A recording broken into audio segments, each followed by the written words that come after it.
अस्सलाम वालेकुम जी, welcome back to my YouTube channel. तो जिस तरह हमने बायोलॉजिकल ऑर्गेनाइजेशन के जितने भी हमारे पास लेवल्स थे उनको हमने डिटेल से स्टडी कर लिया था। तो आज हमारे पास दो छोटे से टॉपिक हैं, एक है लिविंग वर्ड इन स्पेस और दूसरा है लिविंग वर्ड इन टाइम। तो आज हमें सिर्फ लिविंग वर्ड इन स्पेस को ही डिटेल से स्टडी करना है।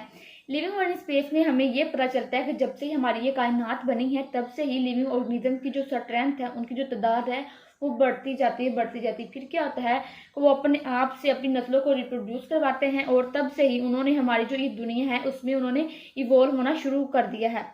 तो चलिए इसको स्टार्ट करते हैं। पहला पॉइंट ये है कि living world of today is enormous in size. मतलब कि हमारी जो दुनिया है उसमें जो लिविंग ऑर्गेनिज्म की तादाद है वो बहुत ज़्यादा है।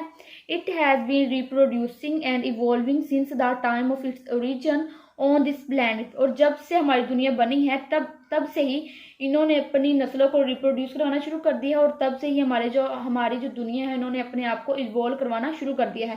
थर्ड पॉइंट ये है कि today almost all parts of the world abounds in living organism. मतलब कि आजकल हम दुनिया के जिस मर्जी हिस्से में देख लें वहीं पे ही हमें लिविंग ऑर्गेनिज्म जो है वो नजर आएंगे।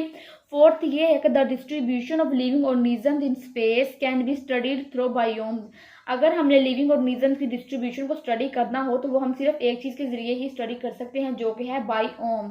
यहाँ तक तो हमारे 4 पॉइंट क्लियर हो गए। पहले पॉइंट ये था कि हमारी जो दुनिया है उनमें लिविंग ऑर्गेनिज्म की जो तादाद है वो बहुत ज़्यादा है।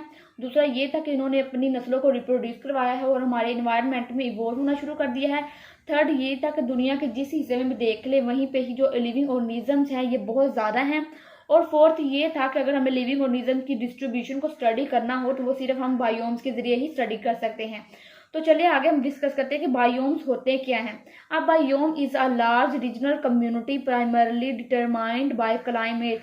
मतलब कि वो कम्युनिटीज जिनको हम क्लाइमेट के जरिए हासिल करते हैं उनको हम कहते हैं बायोम। ये सिंपल सी डेफिनेशन है बायोम्स की। आगे है name of biomes. The name of biomes based upon on. मतलब कि जो बायोम का नेम होता है ये दो चीज़ों पे बेस्ड करता है। पहला है type of major plants, major की बड़ी इकसाम पर, और दूसरा करता है major features of the ecosystem.